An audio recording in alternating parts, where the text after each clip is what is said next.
Cities. देखिए, आपको मालूम है कि बीते दिन शिक्षा विभाग के अपर मुख्य सचिव एस सिद्धार्थ ने एक पत्र लिखा था और ये पत्र एस सिद्धार्थ ने तमाम जिला शिक्षा पदाधिकारियों को लिखा था और इस पत्र के बाद से शिक्षकों में हड़कंप भी मच गई थी। और आपने देखा है कि आज शिक्षा मंत्री सुनील कुमार ने भी बहुत कुछ कहा है। शिक्षकों की ट्रांसफर पोस्टिंग को लेकर भी सब कुछ साफ कर दिया है और ये भी बता दिया है कि बीपीएससी टीआरई 4.0 को लेकर के क्या कुछ खबर आ रही है। तो आज हम इसी मुद्दे पर सीधी बातचीत करेंगे सीनियर जर्नलिस्ट अरुण पांडे जी से। सबसे पहले बहुत शुक्रिया धन्यवाद आपको भी जी। सबसे पहले तो अरुण जी, हम आपसे जानना चाहेंगे, बीते दिन एस सिद्धार्थ का पत्र आपने भी पढ़ा होगा और इस पत्र के बाद एक बार फिर से हंगामा मच गया है। ऐसा क्या कुछ लिखा है इस पत्र में एस सिद्धार्थ नहीं। ने? देखिए,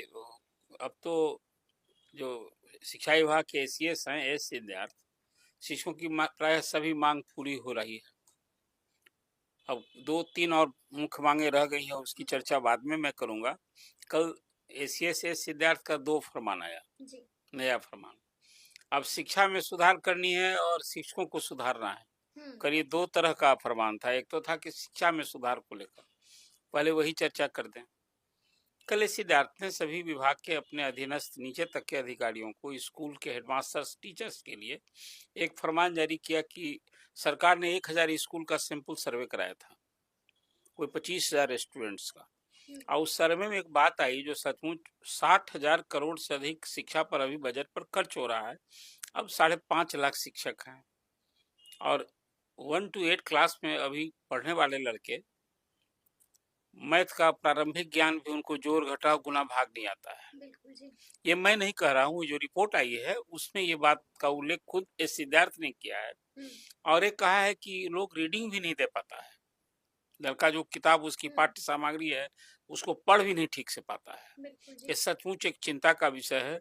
तो अब इसके लिए एक फरमान जारी हुआ है। देखिए, शैक्षणिक सत्र तो अप्रैल से शुरू होगा, तो अभी 100 दिन बचे हुए हैं। ये उनका चिट्ठी कह रहा है कि अब जनवरी, फरवरी, मार्च और फिर इसमें जो वर्किंग डे अब बीतने को है, तो कहा कि बचे 100 दिन में शिक्षकों को क्या करना है, स्कूल में क्या करना है। कहा है कि 2 घंटे, 1 घंटे में आप बच्चों का रीडिंग स्किल बढ़ाइए, आप उसको रीडिंग कराइए बिल्कुल हर क्लास में 1 to 8 में, और उसका हर रोज आप टेस्ट भी लीजिए, मूल्यांकन कीजिए। ये क्रम रोज एक अभियान की तरह चलनी चाहिए। तो बच्चों का स्किलिंग, ये रीडिंग स्किल बढ़ना चाहिए और मैथ में जोड़ घटाव गुणा भाग 1 घंटे इसके लिए। ये 2 काम बिल्कुल निर्देश है, अनिवार्य रूप से इसको लागू करना है और प्रधानाध्यापक और शिक्षकों को इसको लेकर विशेष हिदायत दी गई है। मैं मानता हूं कि शिक्षा में सुधार को लेकर शिक्षकों की जो कमी रही है, छात्रों की संख्या स्कूल में बढ़ गई, स्कूल के बिल्डिंग्स बन गए। अब फिर एक शिक्षा में सुधार के लिए सरकार ने अभी 3 महीने के अंदर 80,000 क्लासरूम्स नए बनने हैं। इसका भी सब कुछ सरकार ने पैसा दे दिया है विभाग को और ये काम भी युद्ध स्तर पर होगा। सरकार स्कूल में बेंच डेस्क हो गए। अब शायद कोई स्कूल अब बाद वाले होंगे बिहार में, जो 76,000 स्कूल हैं जहां बच्चों को नीचे जमीन पर बैठ के पढ़ने की न एक कोशिश की है कि हम सरकारी विद्यालयों का, गवर्नमेंट ने, कि हमें उसका स्वरूप बदलें, तस्वीर बदलें। अब इस पोशाक तो मिल ही रहा है, जो कर दिया गया है कि शनिवार को नो यूनिफॉर्म डे। तो इस सब कुछ के अलावा कल तो एक शिक्षा में सुधार के लिए एक बात हुई है कि मैथ क्लास और रीडिंग स्किल के लिए आपको करना है। ये दूसरा फरमान था जो आज भी शिक्षकों में सुधार के लिए, शिक्षकों को सुधारने के लिए। आपको याद होगा के पाठक को जो जनप्रियता, लोकप्रियता हासिल हुई, वो उसका मुख्य कारण यही था क्योंकि पूरे बिहार में बहुत ही जोरदार तरीके से, प्रभाव तरीके से स्कूलों का इंस्पेक्शन का अभियान उन्होंने शुरू किया। उससे शिक्षक समय पर स्कूल जाने लगे और समय तक स्कूल में रहने लगे थे। बिल्कुल जी। इसको संपूर्ण बिहार के गार्जियंस, आम लोगों ने भी इसकी सराहना की और के पाठक की जो लोकप्रियता, और भी जो भी, मैं उनके हर काम, उनके हर फरमान को कोई सही नहीं था, व्यवहारिक नहीं था, गलत था, शिक्षकों को प्रताड़ित करने वाला था, ये सारी बात आम लोग भी समझ रहे थे और शिक्षक भी समझ रहे थे। लेकिन ये काम जो किया शिक्षा में सुधार के लिए बिल्कुल सर्वाधिक उपयुक्त था। और जब स्कूल में पढ़ाने वाले शिक्षक नहीं जाएंगे शिक्षक ही अनुशासित अपना अनुशासन नहीं दिखाएंगे तो विद्यार्थी से कैसे अपेक्षा की जा सकती है। लेकिन अब इधर जब के पाठक के जाने के बाद, एस सिद्धार्थ आने के बाद थोड़ा सा ये ढीला ढाला दिख रहा था। तो कल एस सिद्धार्थ ने 2 पेज का फरमान जारी किया, सारे जिला शिक्षा पदाधिकारी को निर्देश दिया कि भाई इंस्पेक्शन के काम मालूम पड़ता है खाना पूरी हो रही है, शिक्षक कभी भी स्कूल से हाजिरी बना के गायब हो जा रहे हैं। इवन हेडमास्टर भी कई प्रभारी ये स्कूल में कहीं इंस्पेक्शन में सारी बात आई तो कहा कि अब हो गया, बहुत हुआ। हाँ, अब ये बर्दाश्त नहीं किया जाएगा। अब एक तो इंस्पेक्शन करने वाले सारे अधिकारियों को उन सबको एक हिदायत दी गई है कि अब बिल्कुल जिसको कहते हैं इफेक्टिव तरीके के इंस्पेक्शन होना चाहिए और ऐसे शिक्षकों को आप चिन्हित कीजिए जो हाजिरी बना के गायब होते हैं और पकड़े जाएंगे तो उनको डिसमिसल की कार्रवाई होगी। अच्छा, हाँ। पकड़े जाएंगे तो डायरेक्ट आपको हाँ। डिसमिस कर दिया तो ये जाएगा। कल पहली बार जी, एस सिद्धार्थ जी। ने इतना सख्ती का रुख अपनाया है और साथ में कहा है कि भाई हम शिक्षकों की परेशानी के लिए चिंतित हैं, उन्हें हम दूर करने के लिए सरकार तैयार है। अब शिक्षक पढ़ावें, उनसे सिर्फ एक अपेक्षा है कि स्कूल में छात्रों को वो पढ़ाएं। खाना पूर्ति अब नहीं चलेगी। अब ये अनुशासनहीनता सरकार बर्दाश्त नहीं करेगी और इस बीच आप सभी जानते हैं कि 1 तारीख से 1 दिसंबर से सब अभी काउंसिल 15 तक अभी आवेदन लिए जा रहे हैं सबका ऐच्छिक ट्रांसफर के लिए। आपको अभी 70-75 हजार आवेदन आ चुके हैं। 15 दिसंबर तक आवेदन लेने के बाद कुल 60 हाँ हाँ वही कह रहे हैं 60-65 हजार जिस दिन कहा था एस सिद्धार्थ ने, अब वो 65-70 हजार आ गए हैं, रोज तो बढ़ रहे हैं ना। और ये खुद एस सिद्धार्थ का एक आकलन अनुमान है कि 1 लाख लगभग आवेदन आएंगे और ये 15 दिन के अंदर सभी को आवेदन पर विचार होगा और ये भरसक सरकार कोशिश कर रही है कि वो घर के समीप पहुंच जाए। अब वो जो कोई किशनगंज में पोस्टेड यानी कि मनचाहा जिला मिल जाएगा। हाँ ऐच्छिक हाँ मनचाहा जिला मिल जाएगा। अभी तो क्या लगता है अरुण जी उनको नहीं एक चीज और कहना उसमें छूट गया। जो एस सिद्धार्थ ने कल चिट्ठी लिखी है उसमें कहा कि वैसे ही शिक्षक ज्यादा अभी डिफॉल्टर हैं, विशफुल डिफॉल्टर हैं जो घर में गांव के स्कूल में कर रहे हैं। ऐसे ही लोग हाजिर बना के कहाँ बने, जो दूर का है शिक्षक वो कहाँ जाएगा, उसको तो स्कूल में रहना है। ये एक पहचान की है, यही कारण था कि सरकार जब शुरू में स्थानांतरण ट्रांसफर की पॉलिसी लाई थी ट्रांसफर पोस्टिंग की, तो उसमें था कि शिक्षक को घर से दूर करें। अब अभी जो सब कुछ छन कर आई है तो अब शिक्षकों को सुधारने की दिशा में ये सरकार की अब सख्ती होगी नए साल में। अभी तो हिदायत और चेतावनी है, अभी अपने मशीनरी को गियर अप किया है शिक्षा विभाग ने, अभी वार्निंग दिया है। नहीं विभाग के अधिकारियों को तो कहा है कि भैया अब तुम काम अब शुरू करो। बिल्कुल। लेकिन अब इसका फलाफल तो अब नया साल, अब कितने दिन है नए साल में, जो सरकार की योजना है कि हम सभी 1,47,000 शिक्षकों की काउंसलिंग हो जाएगी। अब तो अभी चल रहा है ना प्रधान शिक्षकों का पूरे बिहार में, अभी हर रोज 250-250 के लॉट में अभी सब चल रहा है। और इसके बाद फिर इसी तरह से जो नियोजित शिक्षक सक्षमता पास किए हैं उनका होगा, जो टीयर 3 में पास कर गए हैं उनका होगा। और इसी तरह से ये जो 4 कैटेगरी सभी शिक्षक का जब हो जाएगा तो सबको फर्स्ट वीक अब न्यू ईयर में सबकी पोस्टिंग होनी है।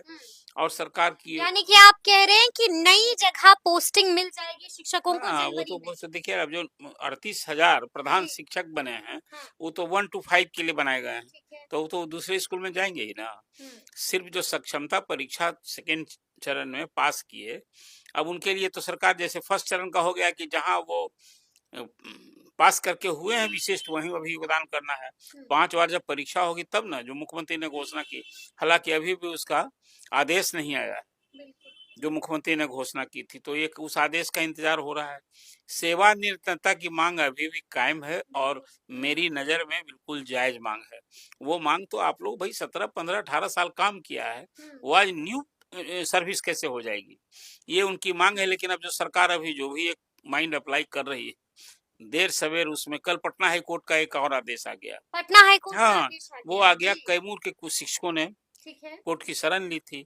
अब वो था कि नियोजित शिक्षक की जो नियमावली 6 में बनी थी, उसके बाद 12 में बनी थी, तो उन लोगों को प्रोन्नति मिलनी थी। उसमें था कि 50% प्रमोशन से होगा, 50% डायरेक्ट होगा।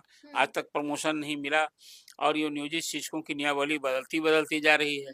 अब तो नियोजित शिक्षक अंतिम अध्याय होंगे, जो अभी विशिष्ट शिक्षकों की नियमावली आ गई है, तब तो नियोजित शिक्षक नियुक्त नहीं होना है। तो कोर्ट ने कहा है कि नहीं ये तो नियमावली में थी, आप नियमावली बार बार चेंज कर रहे हैं, ये आपका हेडेक है। लेकिन नियमावली में उन लोग को प्रमोशन मिलना है तो प्रमोशन तो देना होगा। यानी कि नीतीश सरकार को पटना हाई कोर्ट की तरफ से बड़ा झटका बिल्कुल। लगा है। तो ये झटका क्या भाई देखिए, जी। शिक्षकों की ये लड़ाई हाँ। जो कोर्ट में रंग लाई है, और देर सवेर अब तो प्रोन्नति कितना दिन आप डिनाई कीजिएगा, ये भी उनकी मांग जायज। भाई कोई 18 साल, देखिए 10 साल सरकारी नौकरी में हर 10 साल पर 3 बार प्रमोशन होता है। जी। आपने पहले नियम बनाया कि 12 साल में हो, अभी आपने कहा कि 8 साल। अभी जो विशिष्ट शिक्षक की जो नियमावली आई है उसमें कि 8 साल पर होगा। और सेवा निरंतरता की मांग इसलिए भी जायज है कि देखिए सबको अभी प्रधान शिक्षक कौन बने हैं, जो उनके कार्य अनुभव का आपने दिया है ना वेट, तभी ना वो प्रधान शिक्षक बने हैं। जो हेडमास्टर बना है उसके लिए भी था ना एक्सपीरियंस का। तो अब जो टीचिंग भी में भी गए उनके लिए आप एक्सपीरियंस को वेट दे रहे हैं, और जब सरकारी कर्मी बनाने की बात आ रही है तो कहते हैं कि भाई अब तो नई नौकरी है। ये कहाँ का न्याय है? इसलिए शिक्षकों की ये मांग बिल्कुल उचित है। और कल एसीएस से सिद्धार्थ ने जो बातें कही है वो मुझे लगता है कि अब नए साल में फिर स्कूलों में अब पढ़ाई में सुधार, इस पर सरकार का बड़ा जोर है। अब तो देखिए दक्ष क्लास से भी मुक्ति मिल गई है, इसलिए शिक्षकों की वो सारी मांग पूरी होती दिख रही है। ये चुनाव का साल ना है समरीन, ये चुनाव का साल है। इस चुनाव के साल में रेवड़ी बटनी है, इस चुनाव के साल में घोषणाएं होनी मतदाता है, देवताओं को गुड खुश न्यूज करने, देना हाँ है, जी, शिक्षकों को बिल्कुल, साधना है, आधी आबादी को साधना है। तो अब तो जी। नीतीश गवर्नमेंट वो सब कुछ करेगी, करती जी। दिख रही है। अच्छा, इसलिए हम आपसे ये भी जानना चाहेंगे, अभी आपने कहा कि अभी इस नए साल में बहुत कुछ होना है। आज आपने सुना होगा कि शिक्षा मंत्री सुनील कुमार ने भी बहुत कुछ कहा था, बड़े-बड़े ऐलान कर रहे थे। देखिए शिक्षा मंत्री ने जो सारी बातें की है, जी। कोई सब कुछ जो करने जा रहे हैं, हाँ। जो पहले कह चुके हैं उसी सबको दोहरा रहे हैं जी। कि देखिए अब शिक्षक का हम ट्रांसफर लाएंगे तो हाँ। हमारी उदार नीति होगी। बिल्कुल ये होगी। कह रहे हैं जनरल ट्रांसफर के लिए। हम्म, अभी तो ऐच्छिक न हो रहा है, लेकिन फिर शिक्षकों को सबको अब एक सरकार का वो माइंड हो 5 गया। सक्षमता हाँ परीक्षा के बाद। की जी। बात, तो अभी 5 में 3 अभी 2 ही न हुए हैं, बिल्कुल, 3 का भी एक का डेट का भी इंतजार हो रहा है। इंतजार हो रहा है। तो ये अभी साल देखिए चुनाव ये लंबा इंतजार होगा। 8 महीने में थोड़े हो जाएगा और 4 परीक्षा हो जाएगी। ये सब अब चुनाव के बाद होगा। अभी सरकार कहेगी, हाँ। शिक्षा मंत्री सुनील कुमार कहेंगे शिक्षकों के बीच जाकर कि भैया देखो अब तो हम अवसर फिर दो, जब हम आएंगे तो आप लोगों को फिर यही मेरी उदार नीति होगी, आपकी सुविधा का ख्याल रखेंगे, आपको घर के समीप करेंगे। पति पत्नी भी कहीं जो इस पूरे ऐच्छिक ट्रांसफर में छूट गए हैं, अभी तो आवेदन करने वाले का ही ना होगा। और अभी तो नीति ना आ गई है, वो नीति देखिए जो सरकार का माइंड है कि हम 5 साल पर ट्रांसफर किया करेंगे। अभी भले वो नीति रद्द हो गई हो, लेकिन सरकार की जो सोच है वो यही है। यही है। तो कल होकर के जब नई सरकार आएगी तो फिर जो शिक्षकों ने लड़ाई लड़ी है ट्रांसफर पोस्टिंग की पॉलिसी के लिए, तो एक पॉलिसी फिर सामने आनी है ना। सरकारी कर्मियों का 3 साल पर तबादला होता है एक जगह। तो शिक्षक का ही बात सही है कि शिक्षक तो हम लोग पढ़े थे तो भाई जहाँ वो नियुक्त हुए वहीं से रिटायर होते थे। बीच के दिन में ट्रांसफर पोस्टिंग हुआ था जो लालू जी के जमाने में, जयप्रकाश यादव जब शिक्षा मंत्री बने थे तो हाई स्कूल के टीचर का ट्रांसफर, हालांकि उसका फलाफल बहुत दुखद हुआ था। लेकिन अब सरकार ये सब सरकारी कर्मी बढ़ गए हैं, लड़के बने हैं कि हमको सरकारी कर्मी का दर्जा दीजिए। तो सरकारी कर्मी का पेंशन चाहिए, सुविधा और सब चाहिए, तो ट्रांसफर का भी तो आपको फॉलो ना करना होगा, वो डिसिप्लिन भी आपको फॉलो करना होगा। तो कुल मिला जुला करके अभी देखिए सब कुछ तो होना गया। 2025 में छुट्टी का कैलेंडर शिक्षकों की सुविधा को ध्यान, हाँ 1 तारीख को नव वर्ष वाला अभी ग्रीटिंग वाला डे को छुट्टी नहीं हुई है। ठीक है। ये एक कमी उसमें मुझे भी दिख रही थी। हर लोग अब नया साल का सबको मुबारक देता है तो उस दिन भाई तो सब शिक्षक को उस दिन जाना पड़ेगा। अच्छा, हम आपसे ये भी जानना चाहेंगे कि सस्पेंस इस बात को लेकर भी अरुण जी बना हुआ है कि बीपीएससी तैयारी 4.0 होगा कि नहीं होगा? नहीं, अब देखिए नियुक्ति वाली जो बात है ना, 4 वो चौथे चरण की बीपीएससी की नियुक्ति होगी 1,30,000 होगी एकदम 1,30,35,000 शिक्षकों की। उसमें तो और भी 25,000 कंप्यूटर शिक्षक की भी नियुक्ति होने जा रही है। इतना ही नहीं, टोटल 2,30,000 नियुक्ति के लिए विभिन्न विभागों में अभी वैकेंसी आ रही है।